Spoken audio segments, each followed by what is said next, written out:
Merci, Monsieur le Président. Monsieur le Ministre, Madame la Présidente de la Commission des Affaires sociales, Madame la Rapporteure, mes chers collègues.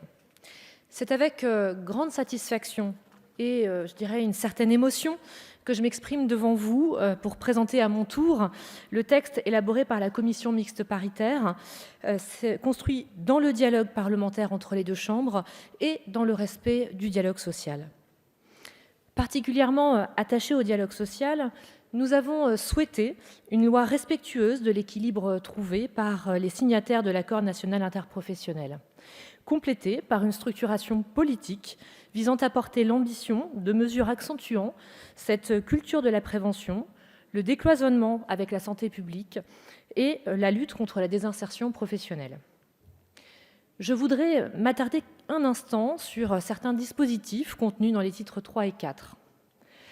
Afin d'améliorer la qualité du suivi de l'état de santé des travailleurs, la proposition de loi, suivant l'orientation retenue par les partenaires sociaux, crée une nouvelle visite médicale appelée à se tenir à la mi-carrière.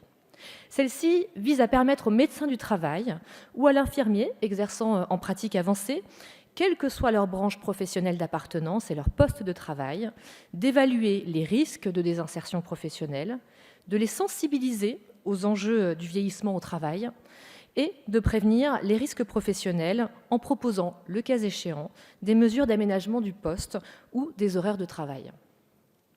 La proposition de loi contient par ailleurs de nombreuses dispositions qui ouvrent à de nouvelles catégories de travailleurs la possibilité d'être accompagnés pour leur santé au travail. Je pense aux travailleurs indépendants et aux chefs d'entreprise qui, sauf exception, ne bénéficient d'aucune prise en charge à ce jour. Mais je pense aussi aux salariés des particuliers employeurs, soit 1,2 million de personnes dans notre pays qui, en dépit des stipulations de l'accord cadre interbranche du 24 novembre 2016, ne sont en réalité pas suivis par la médecine du travail. Je souhaite également souligner la création du fondement légal au recours par les professionnels de santé au travail à des pratiques médicales ou de soins à distance, aux fins de faciliter le suivi de l'état de santé des travailleurs pour lesquels une surveillance renforcée n'est pas nécessaire. Mes chers collègues, la proposition de loi crée les conditions de l'accompagnement des infirmiers en santé au travail, dont la formation devra désormais répondre de nouvelles exigences. L'introduction d'un acteur supplémentaire dans l'écosystème, le médecin praticien correspondant, ou encore le renforcement de l'équipe pluridisciplinaire. Afin de mieux prévenir la désinsertion professionnelle, objectif au cœur de nos préoccupations à tous, le texte prévoit une cellule de prévention de la désinsertion professionnelle.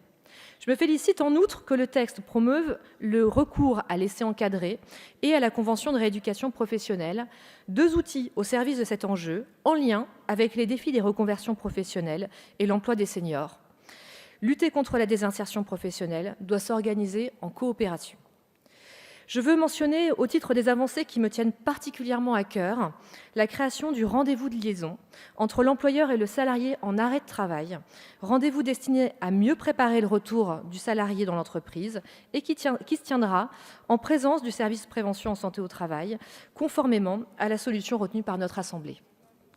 Enfin, je citerai les dispositifs touchant à la gouvernance de ce système et au fonctionnement interne des services. Ces acteurs concourront à la modernisation de notre système.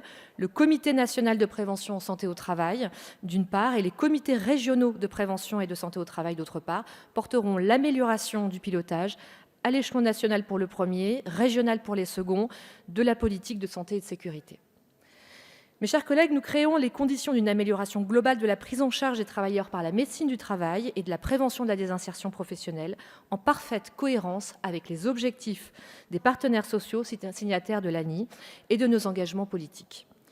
Je veux devant vous saluer le travail que nous avons accompli avec le Sénat en première lecture, ainsi que le dialogue très constructif que nous avons entretenu avec les rapporteurs désignés par la Commission des affaires sociales du Sénat, les rapporteurs Mme Pascale Gruny et M. Stéphane Artano, tout au long du processus d'élaboration de la loi. Je les en remercie vivement.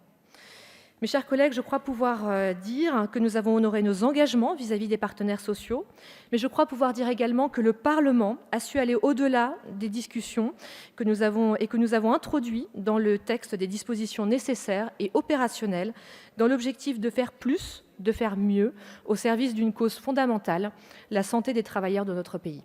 Je vous remercie.